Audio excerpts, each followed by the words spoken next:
Welcome to Roland Garros Live with the team from Diary of a Professional Tennis Coach. For 15 days, we'll have all the latest from Paris.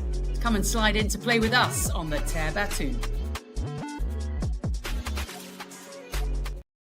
Well, hello everyone, and a warm welcome back to Roland Garros Live with Diary of a Professional Tennis Coach. It is Tuesday, June the 3rd, day 10 of the Clay Court Major quarterfinal day at Roland Garros, and I'm delighted today to be welcomed by two guests, the first of which, Bryan Shelton, father and coach, of course, of Ben.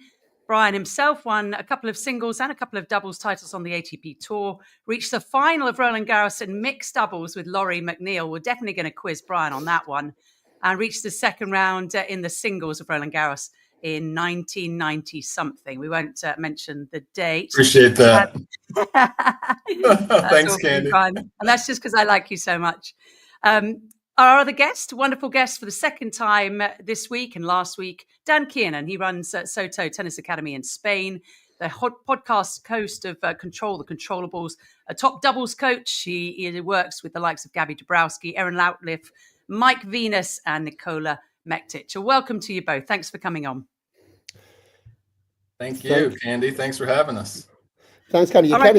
You set me up a little bit there, didn't you? This was like when Micah Richards gets introduced onto the football channel after Thierry Henry. You know, it's not. You set me up with all of Bryan's, but it's a pleasure to be here. I was actually going to start with, and Dan, you'd appreciate this because Bryan, I don't think knows who Alan Partridge is, but I was going to introduce, this world famous coach. He's coached so many great players, and then we've got Bryan Shelton. Welcome along.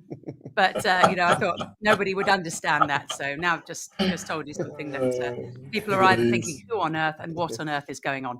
But anyway, welcome to Roland Garros Live. Thank you both very much for joining us. Bryan, let's start with you and your Roland Garros experience with Ben. A really good season, 7-5 on the clay, 17-11 so far. He's ranked 13 in the world in singles, just one place off career high.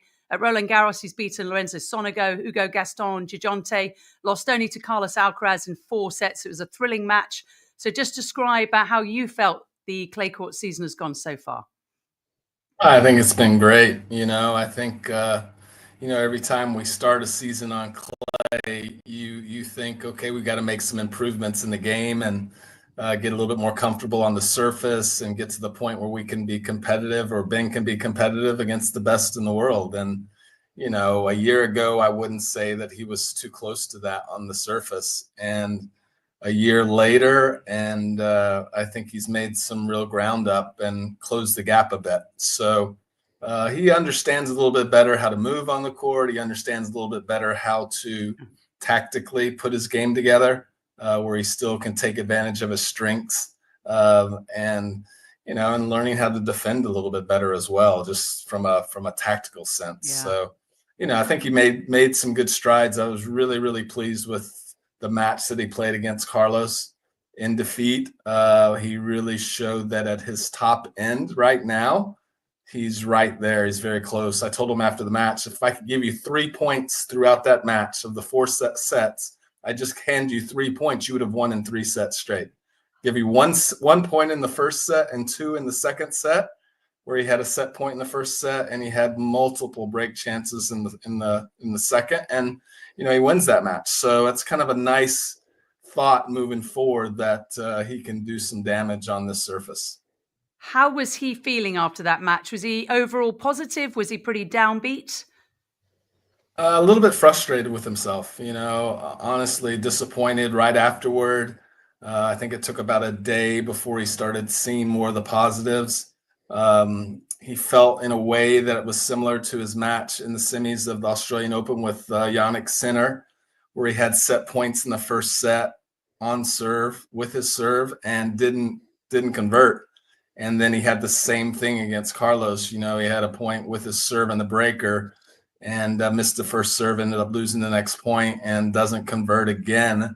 And so, winning those first sets against those guys makes a difference. You really gain more confidence right at the beginning of the match. The other guy has a little bit more doubt. And I think Ben just wants to see what it's going to be like once he does that and breaks through and wins that first set. and can kind of get a little bit of a lead and then kind of really loosen up and go after it even more. So, not this time, but hopefully we'll have some more opportunities in the future. Dan, as a top doubles coach, you know how vital those 1 or 2 points are per set. So you can talk a little bit about what Bryan's chatting about. Yeah, I think it's really interesting what he says. And firstly, Bryan, a great job to you and the team, because I watched that match and I'm with you. I thought Ben did a brilliant job, fantastic job. And, I don't think there's many players in the world we're seeing right now. Tommy Paul's 7-love down against Carlos Alcaraz, and obviously that could change, obviously very fast. But we're seeing, I think, Yannick Sinner and Carlos Alcaraz have given themselves that gap, right? And it feels like Ben is certainly one of the players that can give them danger. And so to come within 1 or 2 points says so much about how he's developing. So a big well done to you guys, and keep going with that, as I'm sure you will. We were talking about it. I mean, obviously doubles, you have the scoring system in general makes it even more so like that, actually. When the scoring system is your sudden death juices, your 10-point tie breaks. 2 of my teams during Roland Garros had match points and lost matches.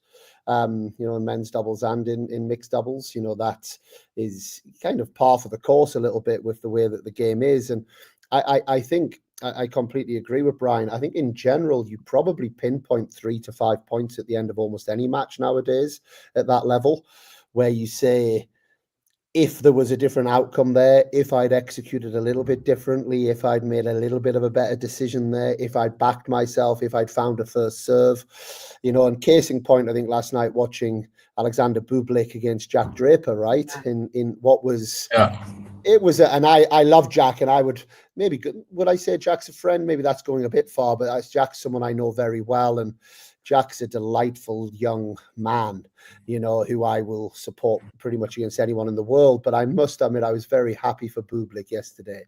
It was lovely to see.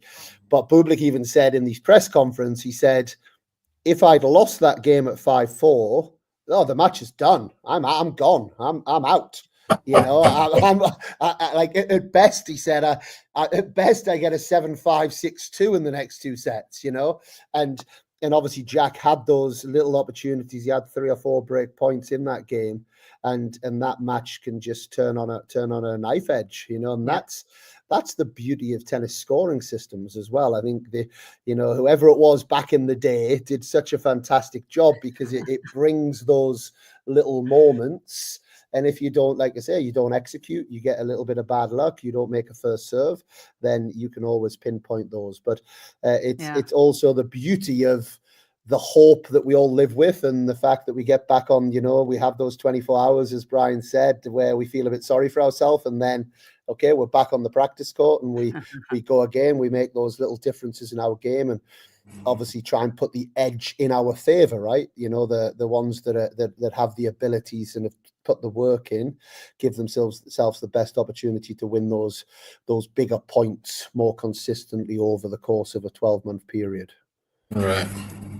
Bryan, talking of Jack Draper, good point you bring up, Dan, because Jack Draper was really frustrated after losing to Alexander Bublik, and we'll talk more about Bublik a little later.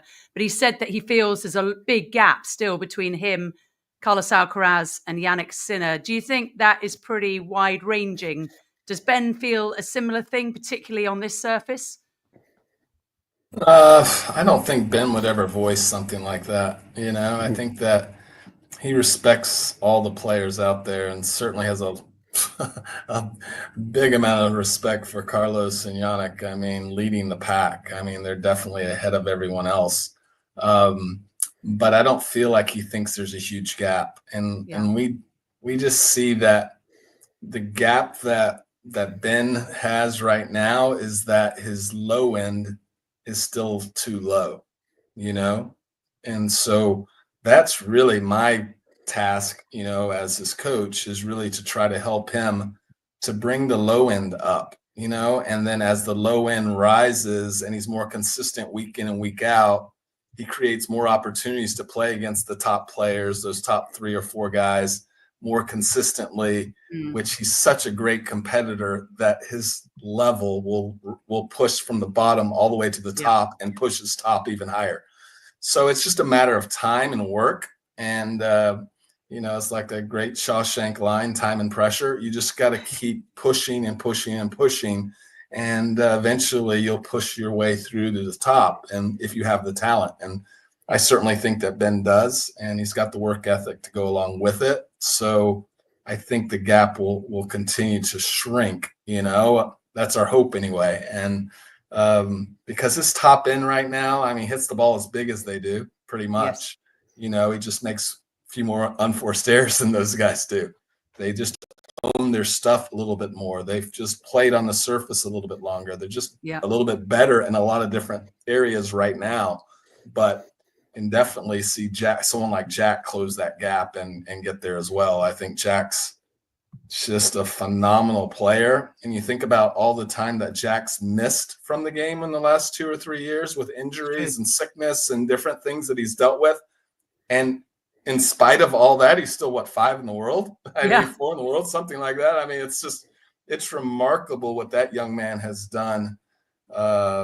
And how much he's improved. I look at his serve, I look at his forehand, I look at his willingness to come forward. I mean, he's a work in progress still, and he's only going to continue to get better with his attitude and the team that he has around him. It's scary, isn't it, Dan, that we've got so many fantastic players that are so young. Ben's just 22, Jack's just a little older, Alcaraz and Sinner extremely young. And then, of course, we've got the other side, haven't we? We've got the Novaks at 38. So there's a long career for these young men, and it's a marathon, not a sprint. Would you agree with that? Yeah, it is. It's actually, on my podcast, I had a conversation with Taro Daniel a couple of nights ago, and which will be coming out in the next kind of week or two. But with Taro, he said something really interesting, because Taro's 31. And he said since COVID, in the last 4 or 5 years, he said, it's just mind-blowing to him how many youngsters are coming through, even on the Challenger Tour, actually. He said it just feels like, and they're all playing this dynamic, exciting brand of tennis, whereas he said he felt even 5 years ago he could turn up a Challenger level and pretty much walk his way through to quarterfinals, semifinals by being quite tough. He said, nowadays, I could get first round of a Challenger. I could be playing someone who's just playing lights out tennis. And I think that's the thing with this exciting young crop. They're playing braver, bigger tennis. They're all serving big. They've all got great backhands. They're all able to hit winners from different parts of the court. And that, I guess, leads into the statistic we see a little bit. And I don't have the scientific answer to this, Candy, but, I think it's players born in the 1980s have won 80 Grand Slams between them. And there's a certain Roger Federer, Novak Djokovic, Rafael Nadal, and, have had a fair say in that. I do believe that in the 90s, there's only been 3 players born in the 90s. There's been 3 Grand Slams that have been won. And already players born in the 2000s have won 7 Grand Slams. Granted, that's Jannik Sinner and Carlos Alcaraz. But it seems like we almost missed a whole decade of players out in terms of when we're talking about the top level of the game on the ATP side. And it's actually hard to see now how many players in the 90s are going to win any more Grand Slams now, because this next bunch now from the 2000s, can Novak win another one? I guess that's a question, but the rest seem to be coming from this next crop, and I think it's really exciting for the game. Very exciting. Bryan, we've got a question for you from Matthew. Alex de Minaur said careers will be shortened with the way the schedule is, and he wonders how Ben and the other young players feel about managing the schedule. Yeah, it's a topic of conversation, that's for sure. It's interesting, I think players of my era, they retired at 32, 33 years old, and now you've seen this latest, these guys like Novak and Roger and Rafa, playing into the mid and late 30s. And it's like, so it'll be interesting, but I think, with the advent of these 2-week Masters tournaments that they've they've kind of extended things for players. I think that's everyone has like a little bit of a beef with that. And because it just kind of pushes you to be out on the road even longer. And so there's really no off season, so to speak. I mean, you finish the year in November, and you got a few weeks maybe if you're lucky, but you've got to then start getting ready to build up for a major, for the Australian Open. It's not like you just get to work your way into the season. No, I mean, one of the first biggest 4 tournaments of the year is coming up in week 4. It's like, really? It's so bonkers. it is ridiculous. I mean, we've got to figure out a way, and I think the ATP is trying to figure out some things, hopefully, that will shorten the season for us a little bit. Because when you have these mandatory events and they're 1,000 point events, it's like, everyone wants to reach the tournament in Turin, right? The final 8, and how do you do that if you're missing out on those opportunities? So it's a little bit nuts. And then you want to play Davis Cup for your country, and you want to do some other things, and it's like, before you know it, there's no time left, for yourself to just kind of relax and unwind. And Ben is already thinking, how can I shorten my schedule a little bit so I do have a little bit more time at home, and I can have somewhat of a life outside of my career. Yeah, no, it's very a challenge. That is a very big challenge. Do the doubles guys, Dan, feel the same? It's a little bit different for them because, of course, they're playing as a team. It's less physical, and the money is less, so they're wanting to play more. I think it's a disaster, if I'm honest. I'm yet to see it. Yeah, I really do, and it's for commercial reasons, right? Let's also not beat around the bush on that one. This is very much a commercial decision, and it's not taken into account. And I won't just say the players; I would say also the teams around the player. If it's not taking into account. And I would say actually it's the mental health more than the physical health, actually, because it's the inability to have that freshness, basically what it's doing. And like I stressed, coaches, physios, everyone, people working for Hawkeye, people working for there's many kind of aspects of the sport and the ecosystem at that level. You're basically just quickly, the commentators like more matches, but carry on. Yeah, but there's ways around. I think there's ways around it, right? Because you're basically adding 7 or 8 weeks onto the tour, roughly, of having to be out there, and I think there's many different ways of doing it, and I've said this for a long time, and I've heard other people say it, maybe in week 2 you put a 250 event on instead on the same venue, or there's different ways that it can be moved around, but ultimately I'm not so sure it's just about the physical stuff. I think it's about the mental stress and the mental health of the players and the teams around the players that I think suffer. And then what you have, and obviously we had the big discussion, Candy, on my podcast about the Americans, how they're going to do on the clay courts, because traditionally they haven't traveled well, okay, and they've kind of socked that to us over the last couple of weeks in Roland Garros because they've done incredibly well, which is fantastic to see.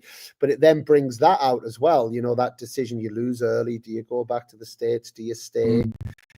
The same with Indian Wells and Miami for the Europeans. Do you hang around? Where do you hang around? Okay, so then when you talk about the finance for the doubles players, you then, they're pretty quick to cut your credential off and pretty quick to cut your accommodation off. So now where are you staying, but where are you housing your teams as well for the next 7 or 8 days before the next tournament starts? So all in all, I would say that hasn't been good. The last thing I would say is I think the Sunday start for the doubles on the ATP side for the players has been a better thing. Okay. From the visual of doubles, it's not a good thing, because during the first week of Grand Slams and of Masters 1000s, you get packed crowds for all the doubles matches as well. So from the visual of that as a sport that you're trying to raise the profile, whereas in week 2, you don't get anybody, because really people are just going to Masters 1000s really to watch the centre court quarterfinals and singles and beyond, and then the doubles is kind of thrown onto a bit of an outside court or a smaller stadium, but you don't have enough people. So then it pops up on social media, nobody watches doubles. So from that standpoint, I don't think it's a great visual in the battle for finding relevance for doubles within the tour.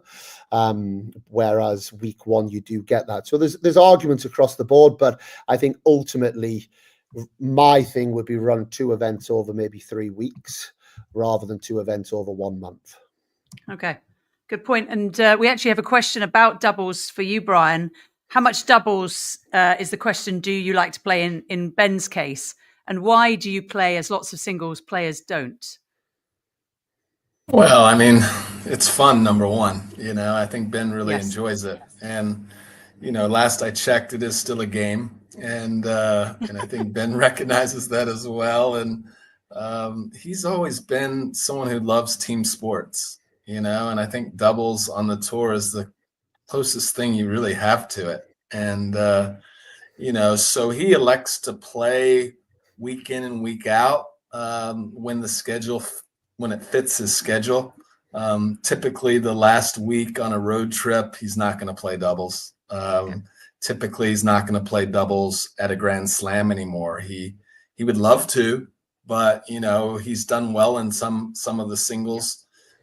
He's done well in the Australian Open. He made the quarters and the semis, and he played doubles. He's made 4th round at Wimbledon last year, and he was playing doubles. And each time he's done it, and then the U.S. Open as well, he was playing the doubles before he played like Yannick Sinner the next day, and playing late in the evening the day before. And the same thing against Novak. He was playing a mixed doubles semifinal before he played Novak in the semis. And so he's kind of looking at me like, Dad, what are we doing here? And my guys were waiting for the final.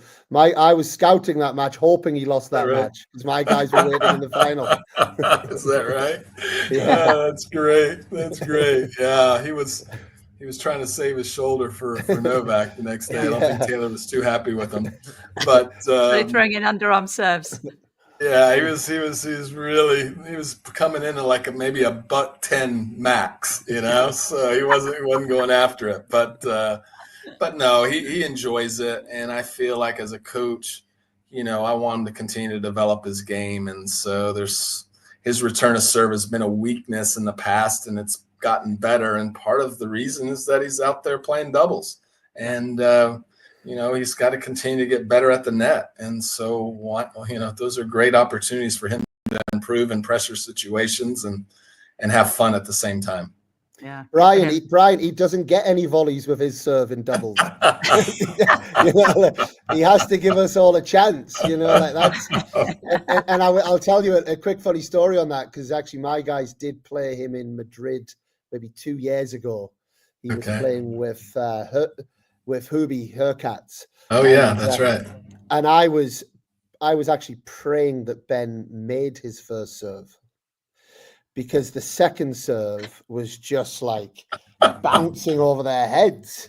And I was like at least they had a chance off a 140 that was coming a bit flatter to get a racket on it. Whereas the second he missed the first serve, I was like, okay, well that point's gone, because that kick serve is mad. Dan, maybe you need to speak to some of the announcers that think that Ben should just hit the 140 all the time. No, not you, Candy, but there's so many in the States that think, what if you've got it, why wouldn't you just use it all the time? No, those people obviously have never played tennis. That's just crazy.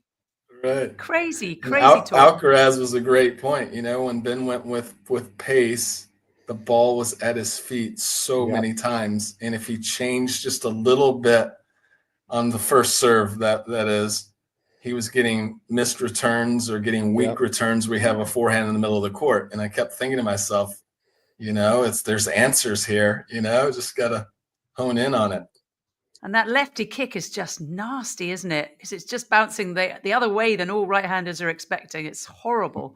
Horrible. And we've got another question, Bryan, from Jill. She says, I really like the way you appear so cheerful and smiley during your matches. What makes you this way on court compared to most other coaches? I don't know. I think that I think one of the things that I know is that I have a lot of gratitude for being in this position. So I mean that's for sure. Just to think about like going to all these stages on these massive courts and go there to watch your son. I mean, I'd go watch him at the park, playing That's so soccer when good. he was 5 years old and have a ball.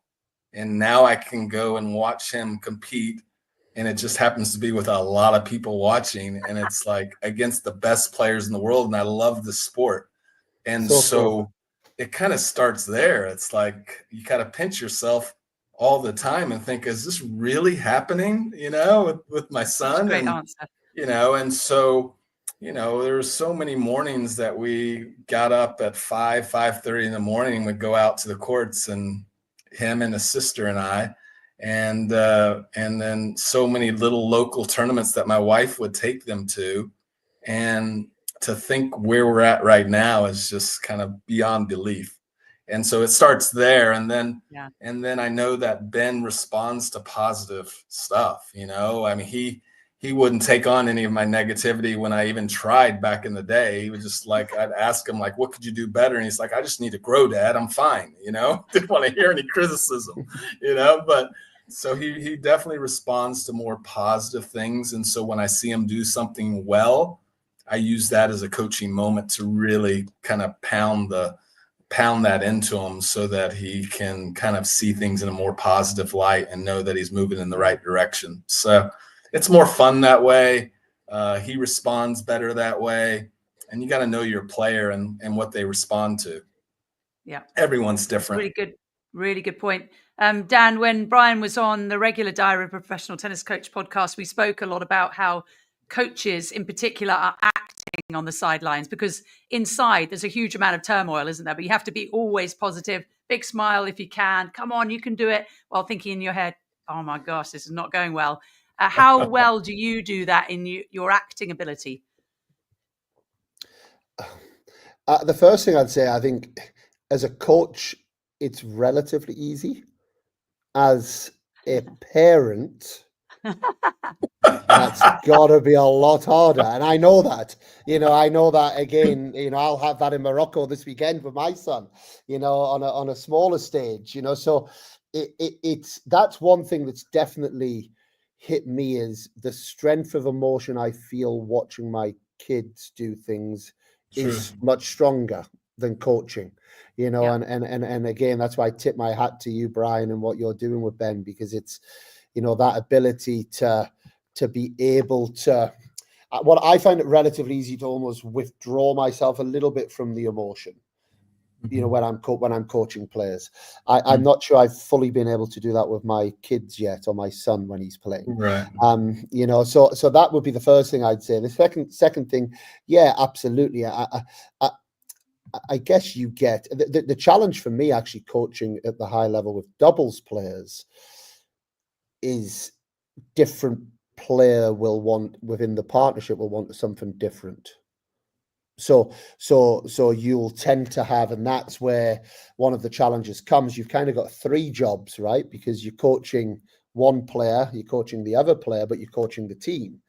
And you will have different ways of connecting or giving energy to different players. So I have that, and I don't mind talking about it with Mike and Nicola. Mike's a fist guy, give me some love, give me some positivity, let's connect, bounce off that energy. Whereas Nicola's all just very tranquilo, everything's good. So you've got to make sure you're getting that right as well, because you can give certain directives or speak in a certain tone of voice that might bring stress to one player but might actually fire another player up. And I think that's the bit that I like, that challenge. I like that. It's exciting to get to know players and get to know people and understand that kind of interpersonal connection, really. But yeah, there's the odd time where you maybe want to go, what have you done there? Oh my! But obviously that needs to stay in your mind. But yeah, I would my summary of that question is relatively easy as a coach, almost impossible as a parent. Yeah. So hats off to Bryan. I did see Elena Rybakina's, not her coach. I think it must have been either fitness or physio. I'm not sure. But during Strasbourg, which she won, this gentleman had his head in his hands after she missed a couple of shots. And I always think that that's probably not the best look as part of the team of a player. You need to be positive at all times, if possible. Bryan, if you're happy to stay around, let's discuss a few of the results that we've had so far. Sure. It's, of course, been quarterfinal day. Drop out, please, gentlemen, at any time if you need to. But we've had wins so far for Aryna Sabalenka on the women's side and for Iga Swiatek. So those two are going to go head-to-head in the semi-finals. Sabalenka was the first player to reach the quarterfinals in 10 consecutive majors since Serena Williams between 2014 and 2017. She said, I'm super hungry for this tournament. I want to stay until the very last day. She's trying for major number 4. How tough, Bryan, is it to be that consistent? Because it seems like Aryna Sabalenka never loses to players that she shouldn't lose to. Yeah, I mean, she's just a competitive person. I mean, of the highest order. You know, you see it out there because I think she's a pretty emotional player. Yeah. And but somehow she's able to just control it well enough to just compete day in and day out at such a high level. And, you know, I think putting it on the line when other people are coming after you and you got that target on your back is not easy. You know, sometimes it might be people think, well, it's easy for them because they're just so good.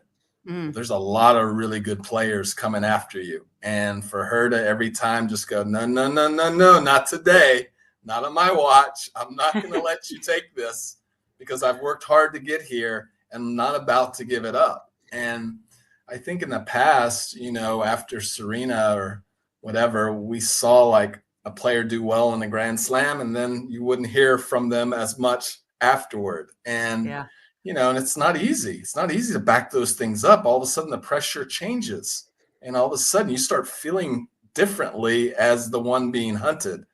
And so for what she's done, I mean, it's just, it kind of speaks to her character. It speaks to her competitiveness, how hard she works. Yeah. And, you know, you just got to respect it, you know, that's for sure.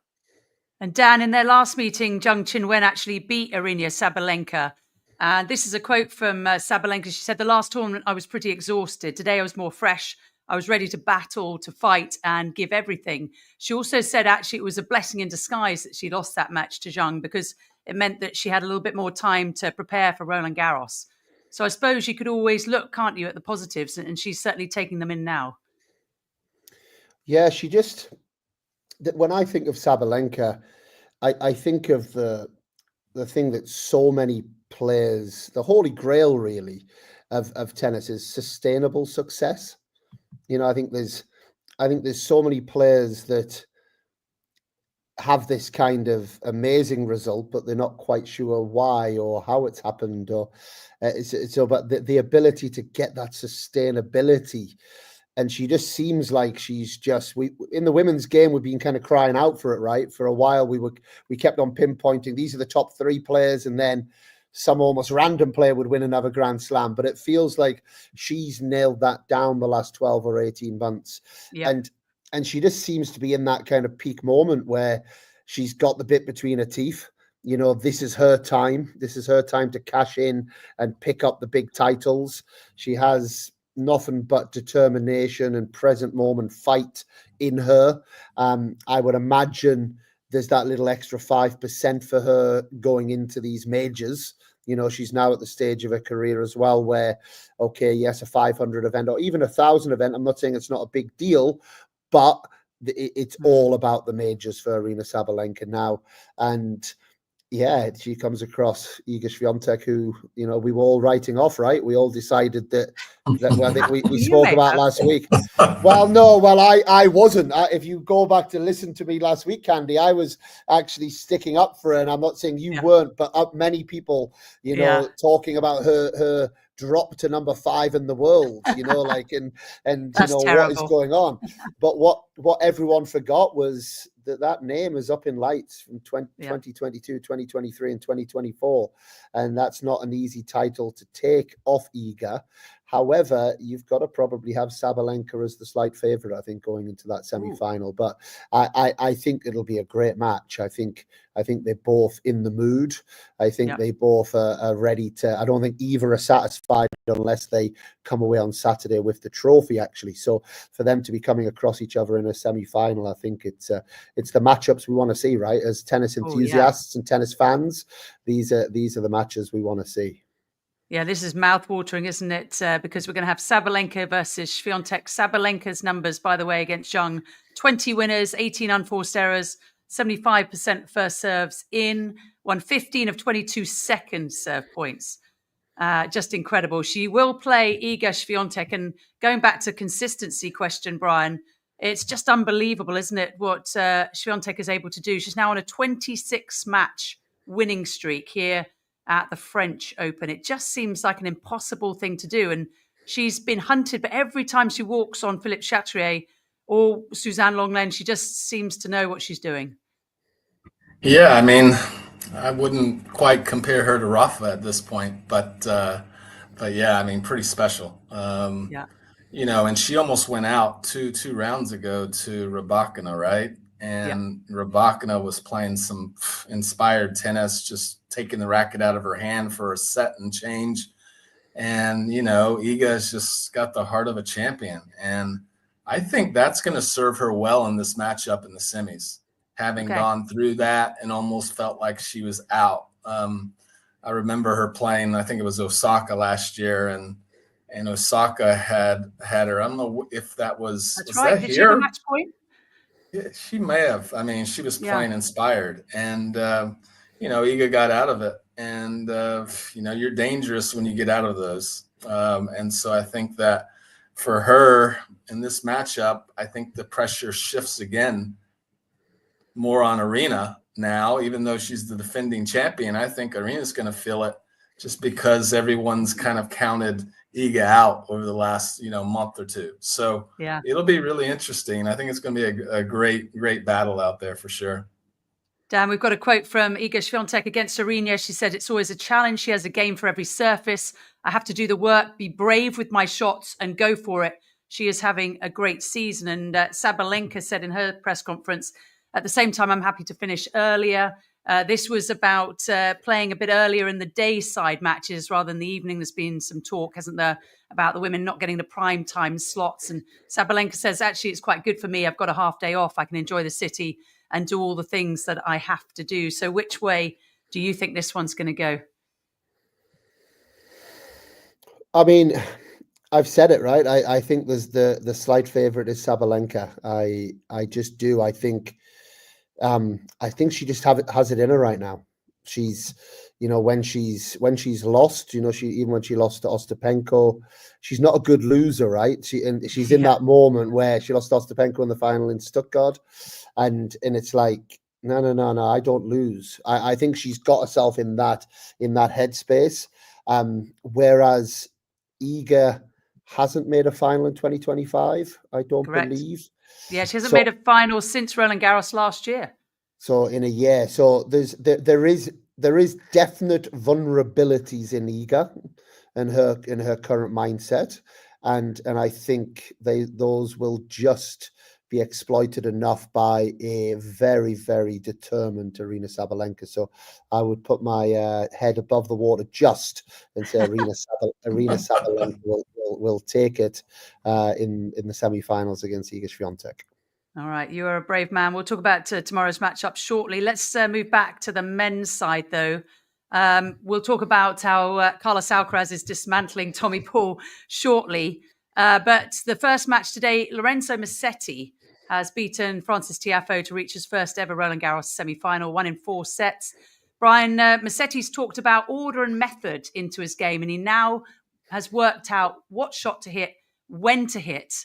He's still very young, but it seems like something is just clarified in his mind. Why does that happen, and how does it happen?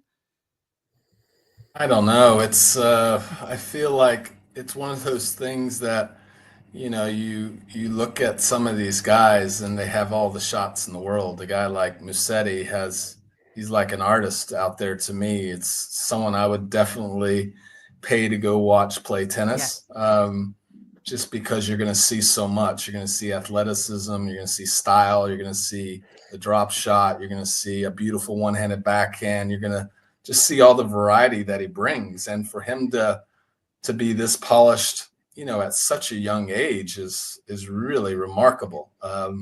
So how is he kind of in the last year? I think he's just grown a lot. He speaks to having more responsibilities now with a child and another one on the way, and how that's kind of impacted, him becoming more intentional with the way that he does his work, with the time that he spends. He's got a great perspective on things. So I think he's just really settled into who he is, and he understands what's most important. And, I think that when you have some things that are going on in your life that are off the court, sometimes that helps to really settle you on the court. And so that's what I've seen with him. I saw it last year. Ben played him in Miami, and I think it really was the start of him really taking off and going, because up to that point he had struggled. And right there, I remember him saying after the match, "This is the best match I've played this year." And then he kind of from there has kept going and just seems to be getting better and better. And on a clay court, things happen in a pace that really suits him. Super, super comfortable. Just has enough time to use the geometry on the court a little bit better, to find the angles. He understands positioning and when to play and give himself more time to recover and how to defend. And he knows how to attack, and he doesn't press. That's the thing. He doesn't make a lot of unforced errors, even though he plays an attacking style at times. He's just such a good defender and attacker. And, I think that's why he's one of the best players in the world. Just truly remarkable to watch him play the game. And against Francis, that was a popcorn match. Unfortunately, it was windy today, and so some of the tennis was spotty at times, especially the first set. But I think it got better as the match went along, as they found a rhythm even in the wind. And you saw some amazing shot making and some beautiful tennis. And, like I said, Musetti came out on top. But, Francis, what a great tournament he had as well. Definitely. Musetti, the only man to reach at least the semi-finals of every main clay court event this season: Monte Carlo, Madrid, Rome, and Roland Garros. That's incredible. And Dan, just off the back of what Bryan said about players being happy off the court leads to success sometimes on it. And you see that, don't you? We think, particularly for me on the women's side, we heard about Jessie Pegula, the death of her dog in Strasbourg, and she lost her opening match, probably as a result. It makes such a difference also on the men's side. We think men perhaps are a bit tougher and can handle these things better, but it does make a difference. I think massive difference. I think, I just saw there, Musetti 18-3 on the clay this year. Yes, wow, that's bonkers. I think we slept on him a little bit when we were when we were doing our picks last week. He didn't come up, but wow, what a clay court season he's having. But 100%. Look, human beings are human beings, right? And that's just the way it is. And I think it takes a very different makeup of a person to be able to compete. Again, I use the word sustainably. When they have challenging things going on off the court, it's gonna catch up to you. We tend to sink, don't we, to our kind of default settings in high pressure moments, and if we've got a lot of bad things or challenging things going on off the court, they will tend to rise and come out and build stress and all of those things. So that word kind of contentment, I think, is a big one.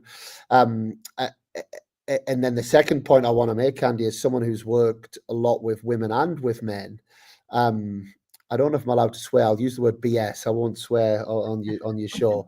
I think it's there you go, Bryan Shelton.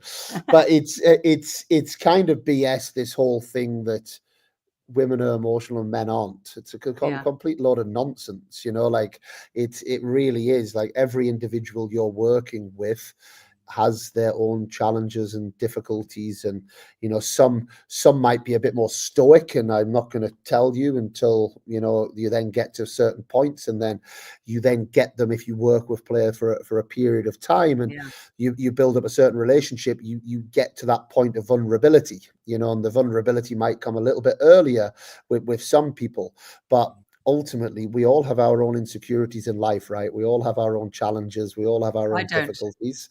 And not you, Candy. Candy, we'll talk about this after. I having working with 4 players on the doubles tour, I've become very good at getting to those places. So I'll work with you after. And Thank you.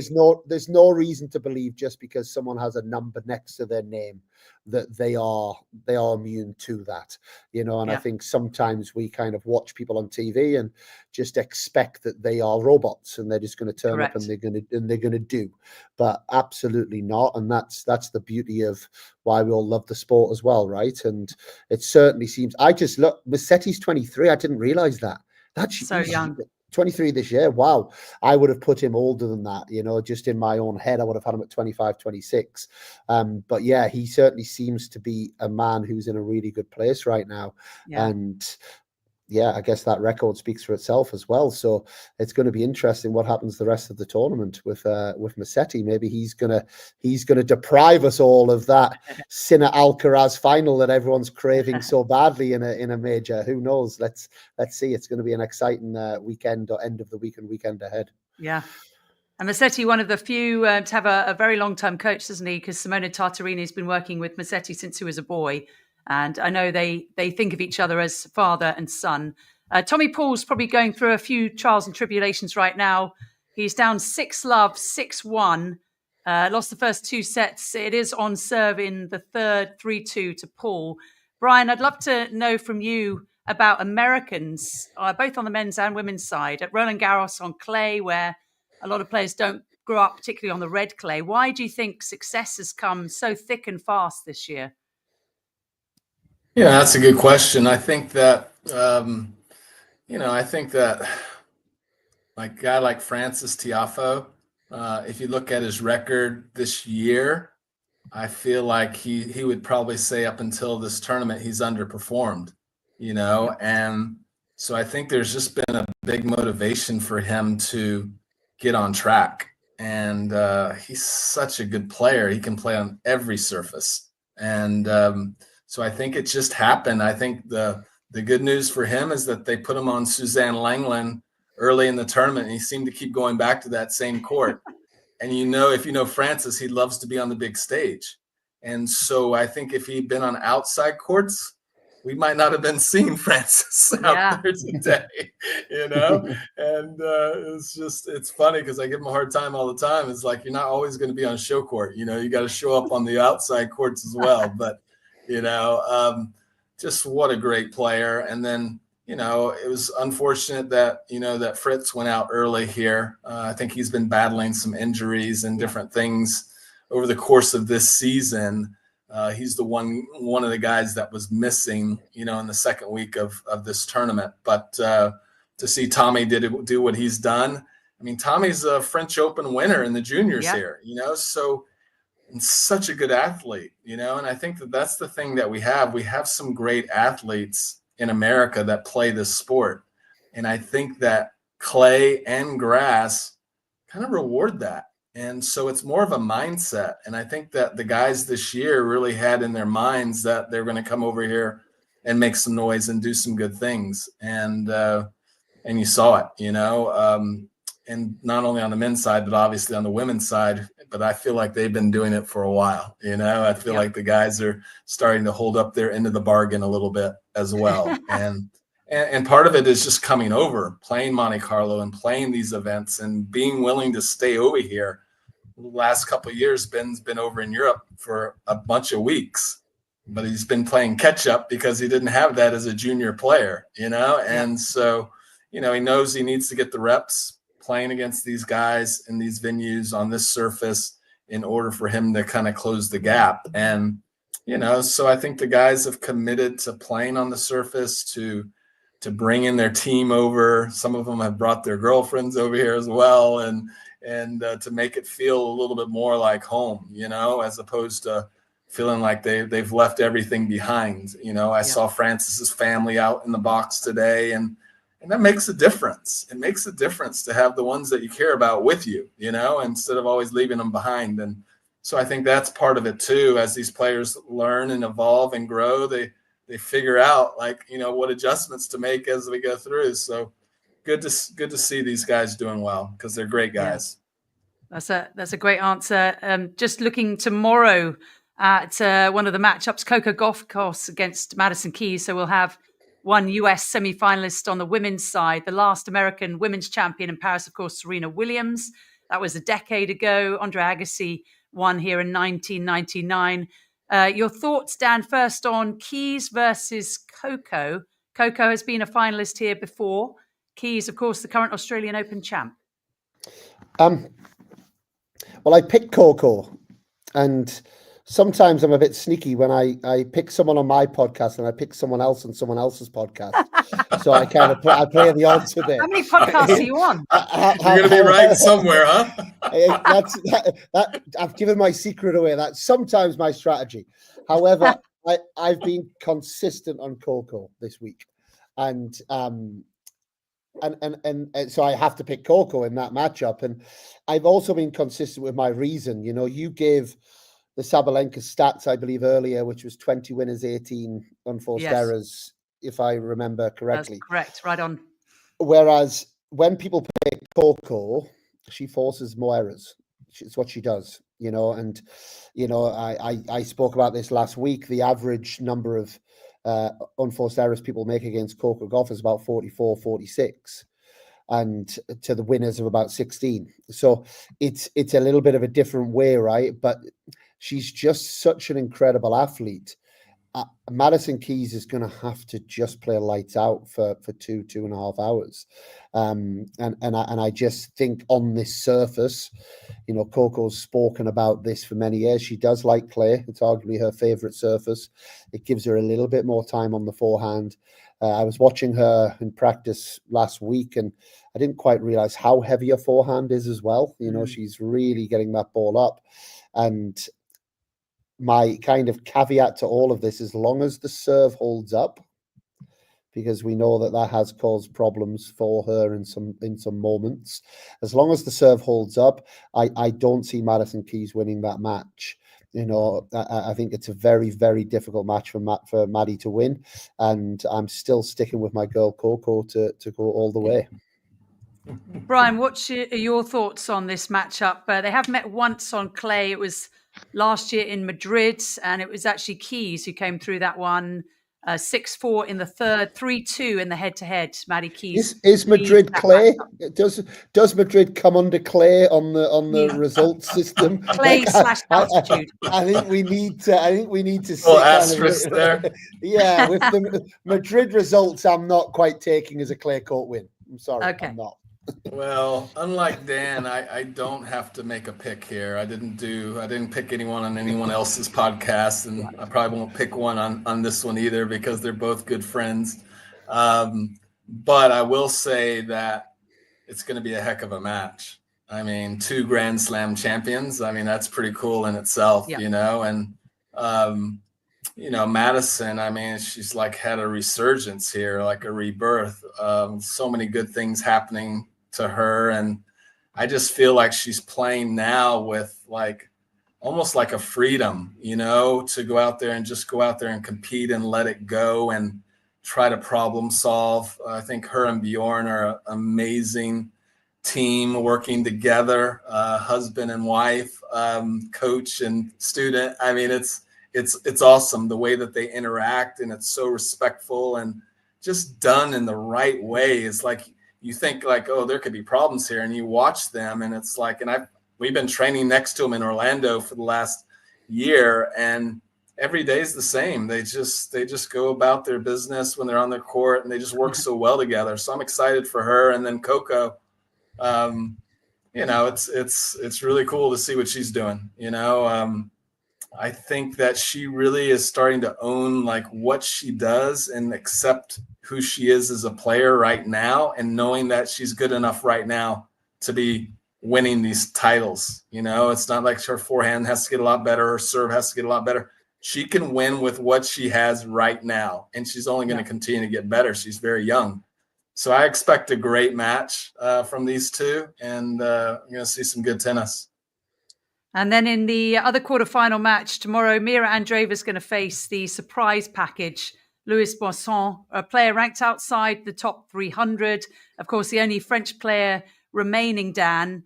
They are really getting behind this woman who's a wild card and has been terribly injured. And the first that many knew about her is the whole Harriet Dart no deodorant conversation. And now she's in the quarterfinals of her home major. Somebody told me that the other day, and I was like, "No way, is that the same girl?" You know, like, I mean, Harriet must be thinking, "What is, you know?" She smells a rat. Yeah, Harriet wanted that to disappear, right? Pretty quick, I would imagine. And now all of a sudden she's a quarterfinalist at Roland Garros. Yeah, and look, Mira Andreeva. I was actually waiting there. I was thinking, who is the other quarterfinal? I mean, she's what, 12 years old or something? I mean, she's just like... Just 18.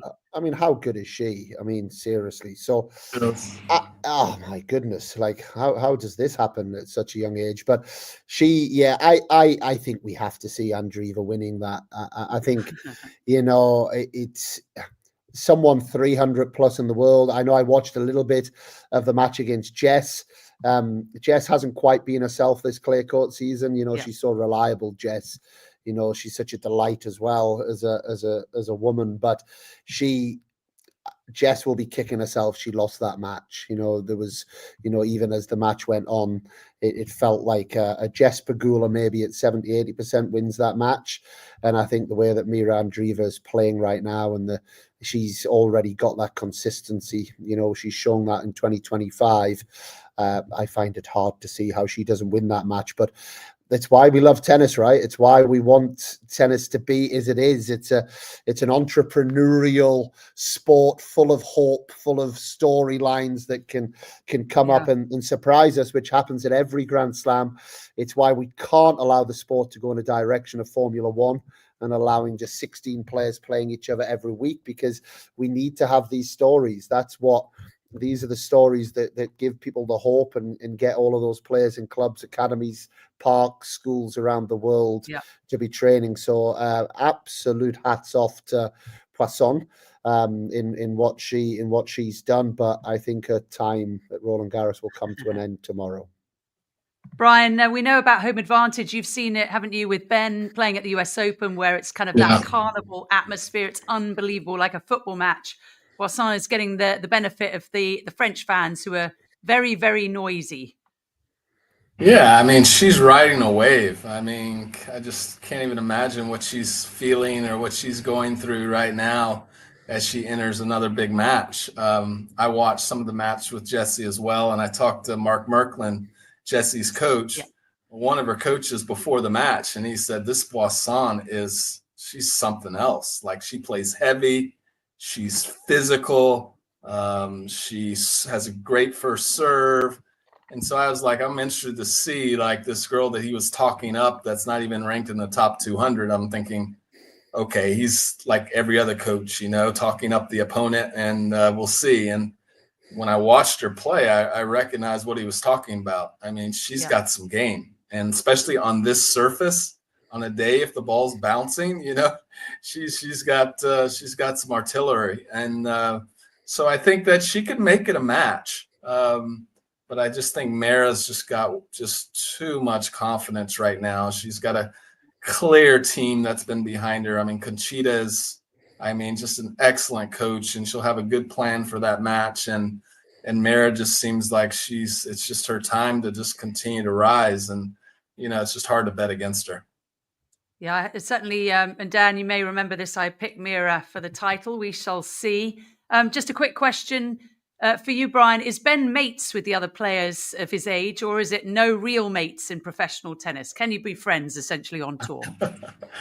You know, it's funny. I think, if you knew Ben at all, you'd know that he has a good time, you know, and he loves people, and he doesn't shy away from it. The guys in the locker room, that's sometimes the beef I have with Ben. It's like, it's time to go back to the hotel, and where's Ben? He's still in the locker room hanging out with the guys, or he's at the restaurant, or he's somewhere just enjoying it. You know, even before the Carlos match, their lockers are right next to each other, and they're good friends. And they're sitting there talking about football or the Champions League game and all this stuff. And I mean, this is right before the match. And then they're talking about their outfits, and Ben's giving him a hard time about his, and he's messing with Ben. And it's like all the way up until the match. I'm thinking, okay, it's time for us to lock in over here, you know?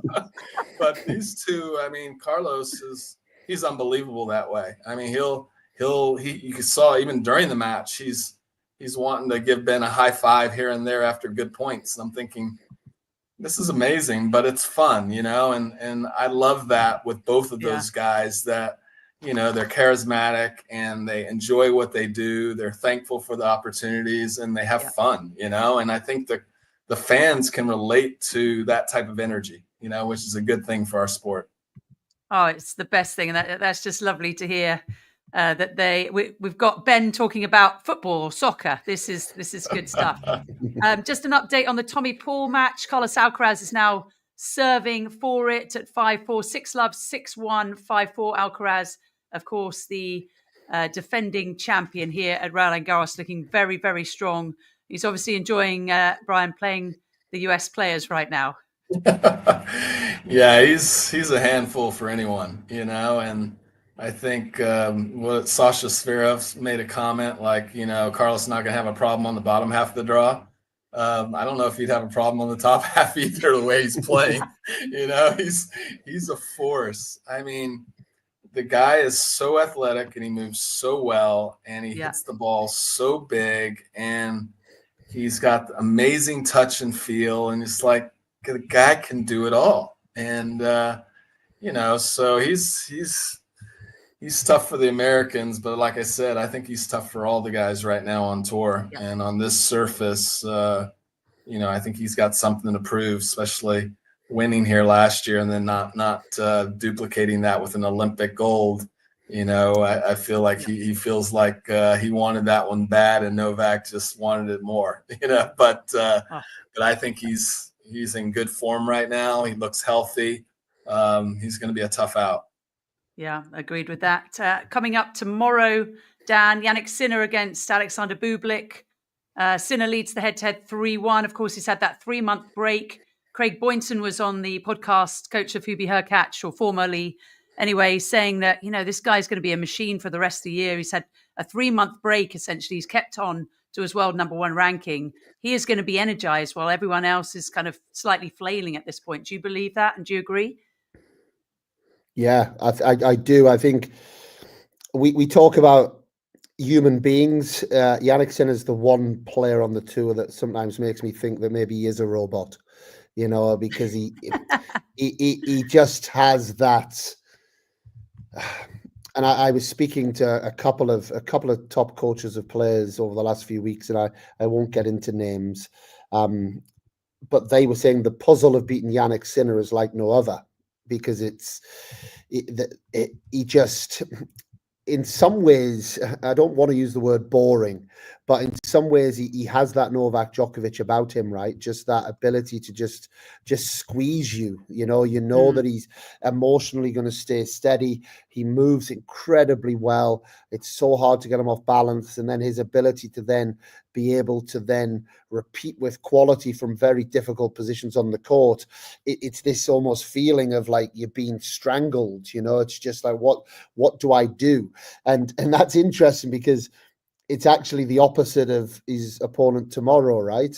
You know, who, you know, in Alexander Bublik. And I think that's going to be a highly entertaining match. And if it was on a hard court, best of 3 sets, we're maybe talking Bublik could do it. But I think on a clay court over 5 sets, you know, I think it was Bublik said, and I thought this was a really intelligent answer he gave in his press conference yesterday. He said, I can't beat these guys by outrunning them and out-rallying them. I just can't. I don't have that in my locker. So I have to out-tennis them. You know, and I think what we're going to see from Bublik tomorrow is he's going to come with some fireworks. You know, he's going to come with, you know, big serving. I think we'll see him serve volleying a bit. I think we'll see him playing a lot of drop shots. You will see him trying to disrupt. But in reality, if we talk about kind of 2 islands, you know, and I always think about this with players, like how big's your island? You know, how stable are you on that island? And Bublik's coming in and he's going to be standing on a euro coin island, you know, and at any point he could be rocked off. Whereas in reality, Yannick Sinner's like the United Kingdom island. Do you know what I mean? He's so more like stable. Australia. He's just in the middle, you know what I mean? It's so hard, and that's where Novak Djokovic has been so difficult over the last 10 years for people to break down, you know, and just that feeling of what do I do? How do I do this? And how do I now do this for 3.5, 4 hours to get through him? And I think that's why Yannick Sinner will be the world number one, I think, for quite a long time to come. I really do. I think, you know, there's going to be players, and there's exciting players like Ben, you know, who absolutely are going to be looking to take him down on certain weeks. But I think he's quite ahead of the game in terms of that sustainable success of where he's at, and maybe that little aura that players have as well in turning up week in, week out. Because I could see Yannick Sinner plays a 500, ATP 500. He's probably the same as he is at the French Open. You know, whereas Carlos Alcaraz will have his weeks where, you know, you might go, well, actually, we might get Carlos on a week where his mind's a little bit more distracted and he's a little bit more off piece. He's chatting to Ben about the football match. Exactly, but that's what we love, right? We love those different personalities. But certainly, I think Yannick Sinner. I said it before the event. I think Yannick Sinner. Nobody beats Yannick Sinner apart from potentially Carlos Alcaraz. You know, and that's where I think if Alcaraz gets to the final, then I think we have a serious match. If Alcaraz doesn't get to the final, I don't think anybody beats Yannick Sinner. Well, we know Alcaraz has just won. Love 1 and 4 over Tommy Paul. Bryan, moving on to the match we haven't spoken about tomorrow. Novak Djokovic shot against Alexander Zverev. They played 16 times. Novak leads the head-to-head 9-7. What have you made of Novak's form, looking for a fourth French Open title? It's nice to see that he's kind of settled in here. You know, I think that over the last few months, you know, he really wasn't able to put too many wins on the board when he did show up and play. And you know, I just don't know, you know, if he was as motivated as he is right now. It doesn't seem like he was, you know. And when Novak is motivated and he finds his groove, I mean, it's really, really difficult to come out on top against him. And, you know, so I think, you know, obviously his last time playing at Roland Garros, he's holding that gold medal, right? Yeah. And so again, you know, he's got some good things going on in his mind right now, I'm sure. And, you know, I wouldn't put it past him to be able to get that win against Sasha. I think it'll be tough. I think Sasha can usually go the distance and can make things really physical. Obviously, he serves well and he's great from the ground. So there's going to be some big challenges, but you know, it's Novak, you know, and I expect him to really challenge Sasha tomorrow. And I think it's going to be another one of those great matches, but I certainly wouldn't count Novak out.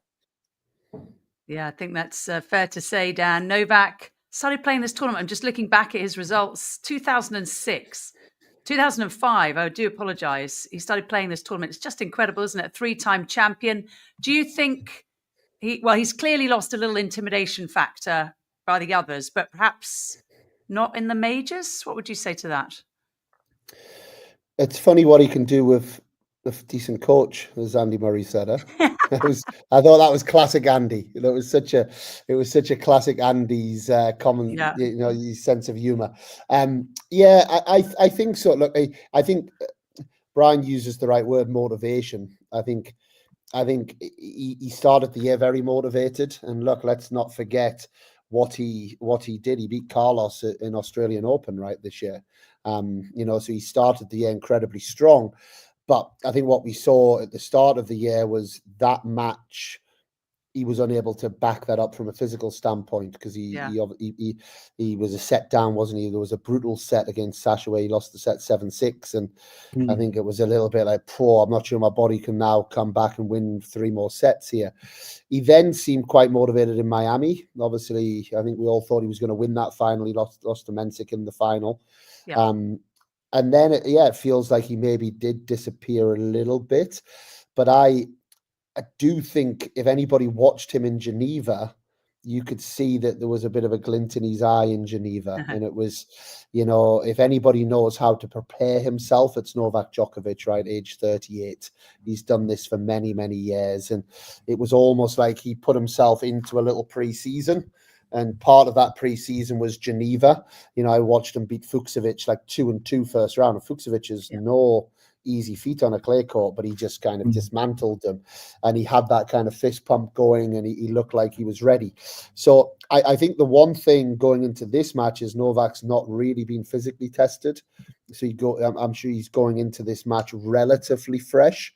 Yeah, so I think as a bit of a one-off match, I wouldn't want to be Alexander Zverev tomorrow, because I think Djokovic is ready to go.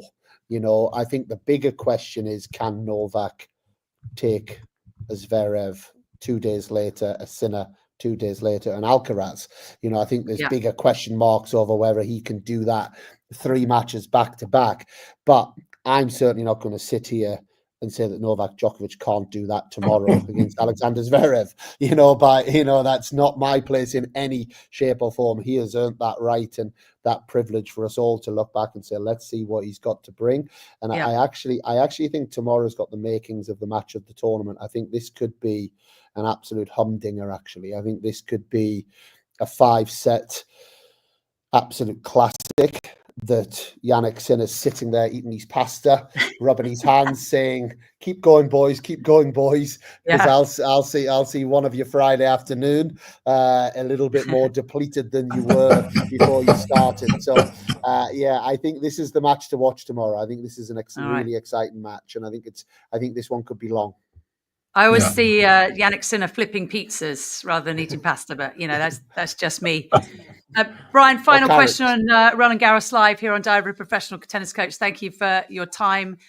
Tennis, is it the most difficult sport in the world? It just seems it is incredibly hard to me. Every time I watch tennis live, I think rather than the knee. And I've spoken to Francis Tiafoe about this. He agreed. He said tennis is the hardest sport in the world, and I wondered your thoughts.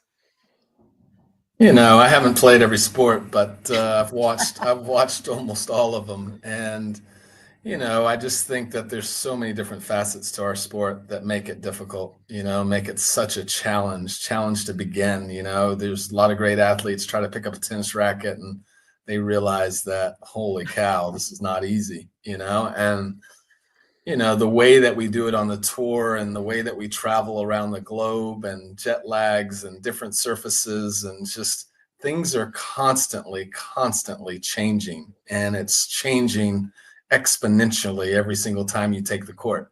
And so we're not indoors where there's no variables with weather conditions, whether it's cold or hot or humid or windy or whatever. We're not on the same floor as a basketball court either, or a football field. It's changing constantly. There's bad bounces. There's just all kind of things that go on, and so there's just trying to develop all the skills that are required in our sport. Is also something that's such a challenge to try to overcome. And then, by the way, you're doing it on your own out there on the court. You don't have teammates to pass the ball to and someone else to pick up the slack. You gotta do it yourself week in and week out. And you don't have these multi-million-dollar contracts as you're getting started in your career to take some of the pressure off, because you got to go out and earn it every single day.